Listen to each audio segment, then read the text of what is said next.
وەفتێکی کوردانی جۆرجیا سەردانی هەرێمی کوردستانەکەم بەستی پتەوکردنی پەیوەندیەکانی نێوانیان کە بە تایبەت ئێمە باز لەواکەن کە کوردانی جۆرجیا هەڵی تۆندوڕۆڵکردنی پەیوەندیەکانیان دەدەن لەگەڵ باشووری کوردستاندا یەکێتی نیشتیمانی کوردستانیش بەڵێ بە میوانداری زۆر بەڕێز شێخ زازا کە بەڕێزیان سەرۆکی کۆمەڵەی ڕووناهین لە جۆرجیا کە ڕاستەخۆ لە ستۆدیبانی کورسات نووسەوە لەگەڵماندا دەبن. شێخ زازا سڵاو لەبێت gelek spasiya dikim îro televizyona Kurdistanê dîsa piştî derbasbûna 25 sal ez dîsa mêwanê ve me. Zor spas. Gelek zor kêfxweş. Zor spas. دەمەوێت ئەو بپرسم کە ئامانجی سەردانی ڤیشاندی بۆ هەرێمی کوردستان چییە؟ Armancam da hatina min Kurdistan û bajarê taybet bajarê Silêmanî ev vekî ev biratiya me ev dostaya me em milletekin em Kurdên pêşê ji wî gere derên em dixwazin ev Kurdiyetiya me hê qewî qedîm be bi alîkariya Yekîtî Niştîmanî Kurdistanî îro ez lê Kurdistanê me û em dixwazin wekî dostaya me biratiya me hê zêde be hê nasiya xwe hev dibidin wekî milletê Kurdî ya başûr gelek nêzik bizanbin wekî Kurdistanê da Kurd dimînin û çanda xwe pêş da dibin hunerê xwe pêş da dibin ji bo wan tişta îro hatina min li Kurdistanê hebe wekî dostaya me biratiya me hê qedîsa zêde be. بەڵێ بەڕێز شێخ زازا پەیوەندیەکانی یەکێتی نیشتیمانی کوردستان لەگەڵ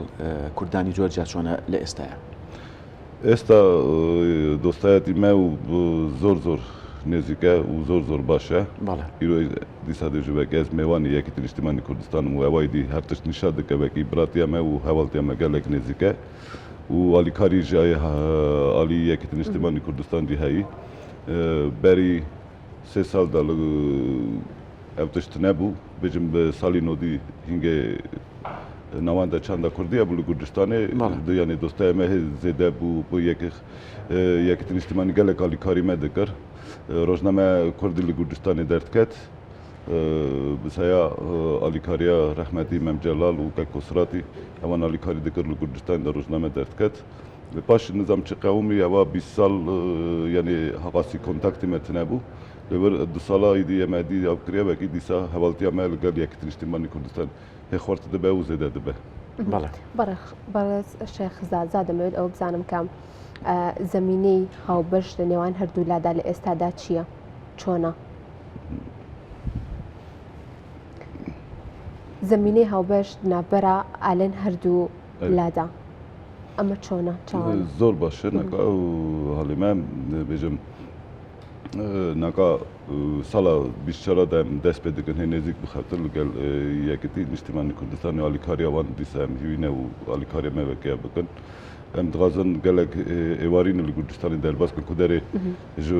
Kurdê bey başûrê bibin mêwanê me ev jî tiştekî ev e em dixwazin bêjim semînara derbas kin konferensê derbas kin bêjim li Kurdistanê da û dixwazin wekî ji başûrê wekî mêwanê me bin Kurdistanê wekî ji Kurdistanê bin hunermendê me bêne vir wekî dostaya me hê dîsa zêde be û qewat be xurt be û bawer dikim îro yê serokatiya Yekîtî Niştîmanî Kurdistan nekek bafêlî kîjanî gelek dixebte ji bo wî yekê wekî diaspora Kurdî kîjanî welatê din heye qewat bike xurt bike û alîkarî bike û nêzîkê Kurdistanê bike wî tiştî da xewa diçe û ez gelek şame vekî ev tişt heye îro. بەڵێ بەڕێز شێخ زازا کوردانی جۆرجیا زیاتر بەچیەوە سەرقاڵن وەکو پیشە و کار li Kurdistanê de Kurdê me Corciya piraniya niha genc cihal em dibijin bêjim gelek serkevtine xwandî ne mektaba da zor xwandî hene berê ev problem hebû bêjim berê 30 sal pêş da Kurd du sê kes hebûn kêjin xwandî bûn lê îro ez dibînim wekî gencê me zor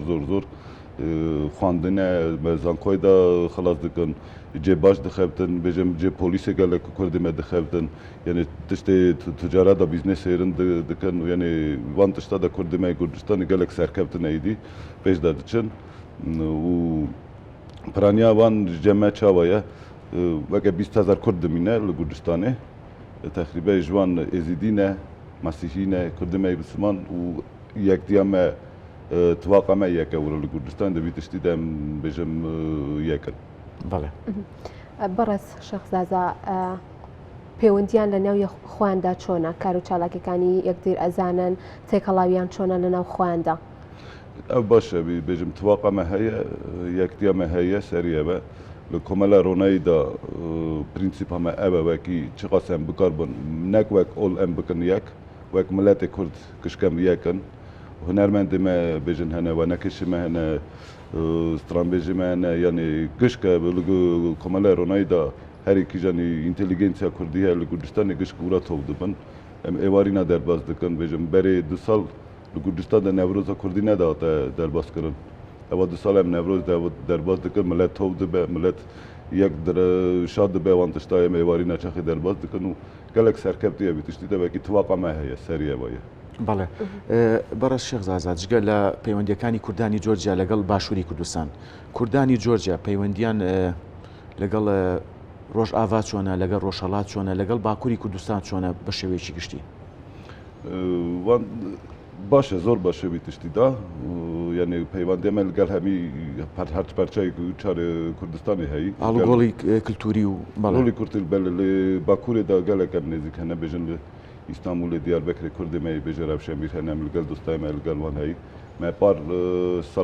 sala bîstê Newroz derbas kiriş Bakurê gelek mêwanê me hebûn ji Qazaxstanê gelek mêwanê me komeleyê Qazaxstanê hatbû komeleyê Rûsya hatbû komeleyê bêjim Rojavayê jî hatbûn yani gelek ji mirov hingê ve komeleyê ronayî heye li Kurdistaneke peyvandiya me hêzê de dibe û xurt dibe û gelek organîzasyona tekiliya me wan li gel wan çê dibe Hatanê em hildin li İsraîlê jî Kurdê me gelek peyvandiya me li gel komeleyê İsraîlê Kurdê jî hene yani zor xurt wî tiştî de em zor dixebtin باشە پەیوەندیەکە بە شێوەیەکی زۆر باشە لەگە وڵاتانی ترا بەڵام ئەتوانین بڵین کە چۆن ئەتوانین زیاتر گرنگی بەم پەیوەندیە بدەین و زیاتر بەرەو پێشی بخەن Belli em servî ev dikin bi bawer dikin bi alîkariya Yekîtin Niştimanî Kurdistan û bi serokatiya kek bafêl û kek derbazî rastatine me hebû wekî alîkariya wê wî van tişta da wê hebin û peyvandiya me hêzê de be hê xurt be û bê gelek serkeftinê jî ez bawer dikim salê bîşçarî de wê hebe û me sala bîşçar naka em Newrozekî mezin dixwazin derbas bûn ez bawarim wekî mêwanê me ji wir bajarê Silêmaniyê be ji başûrê bêjim her evê de bajarê din de vê mêwanê me bin û ewa vê tîşta întegrasyonekî mezin miletê Kurd be hêzê de em ê întegrasyona me û biratiya me hêvêzê qavî qedîm be بەڵێ بەڕێز شەخزازە وان هەتا چ ڕادەیەک فەرهەنگی میلەتی کوردیان پاراستووە فەرهەنگی کوردی وەکو میلەتی کوردیان پاراستووە یەک دقیقه ببەخشن وەکت وان هەتا چ ڕادەیەک فەرهەنگا کوردیەک وەکو میلەتی کوردیان پاراستووە Belê tradisyon me çi heyî bêjim kultura xwe me xayî kiriye hêna Sowêtekem da li Kurdistan bû wek avantgardê ku kultura miletê Kurd bû bêjim her tiştî me hebû li hêna Sowêtekem da tiyatra Kurdî hebû li Kurdistanê folklorê hebû ya reqasê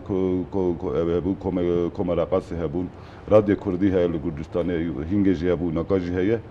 bes ev tiştin dek hatbû ndekir bûn yani belad bû êsta em gişka wan teze de tov dikin nû em çê dikin ewan tişta me tiyatra Kurdî bes haqa mezin xurtine ev nekiriye lê hindek dîsa me ev çêkiriye ansamblê folklorê me çêkiriye yani informasyonê da dige derece informasyonê de em dixebte yani zor hêdî hêdî em çi qawata me heye em dîsa tevayî yek dikine yek da û dîsa qawata xwe dîsa tov dikin serî da yani me her tiştî serî de dest pê kiriye û hêdî bawerim em ê serkevin wî tiştî de wekî pêş de çûyîne me wan pirsa de gelek hebin lê çi diqe ew me tradisiya me û kurdîtiya me ewa maye ewa maye lê bes problema ziman li Kurdistanê de sekiniye problema zimanê Kurdî sekiniye li Kurdistanê de çimkî miletê me hindek diçe yani integrasyona li gel Kurdistanê dibe miletê Kurdistanê dibe û zimanê xwe bîr dike û em dixwazin wekî em zimanê xwe bîr nekin wî tiştî de em dixwazin pêşkevin wekî zimanê me bêhînkirinê li Kurdistanê de بەڵێ بەڕێز شەخزازە سەرۆکی کۆمەڵی ڕووناهی لە جۆرجیا سوپاس بۆ ئامادەبوونت زۆر بەخێر بیت بۆ هەرێمی کوردستان بەخێر بیت بۆ سلێمانی بەخێر بیت بۆ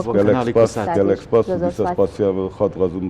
فرصات و سەرکەوتنی وانە را دغازم پێشداچوین وانە سپاس. دغازم و ساژی یەکتی نیشتیمانی کوردستانی وەکەی هێدیسە سەرکەوت زۆر دووبارە سەرکەوتوو بن. سپاس بۆ ئەوەندە گەلێک بێن. سپاس سپاس. خاص